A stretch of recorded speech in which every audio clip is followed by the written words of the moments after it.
د نیسابور ځینې علما قصه کوي چې عطا السلیمي رحمه الله یو ټوکر وأودی چې د هغه ټوکر په ښه او مضبوط اودلو کې ډېر کوشش وکړي نو یې د خرڅولو دپاره بازار ته یوړی.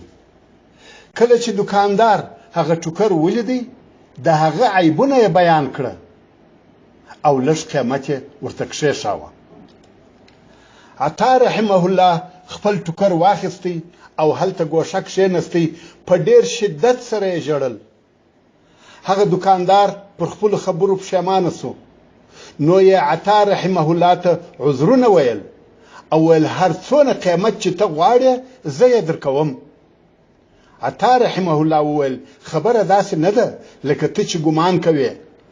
اصلا زما د ژړا سبب دا دی چې ما د دغه ټوکر په اودلو کې ډېر زحمت ایستلی دی.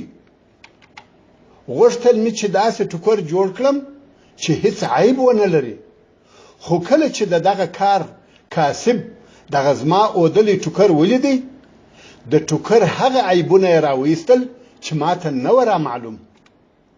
نو زموږ د هغو عملونو او هغو عبادتونو به څه حال وي چې په بې فکرۍ سره یې ادا کوو او کله چې سبا د خبیر او بصیر الله جل جلاله حضور ته ور وړاندې سي په هغو عملونو او عبادتونو کې به مو څومره عیبونه او نقصانونه موجود وي چې موږ د هغو څخه غافله او بې خبره یو.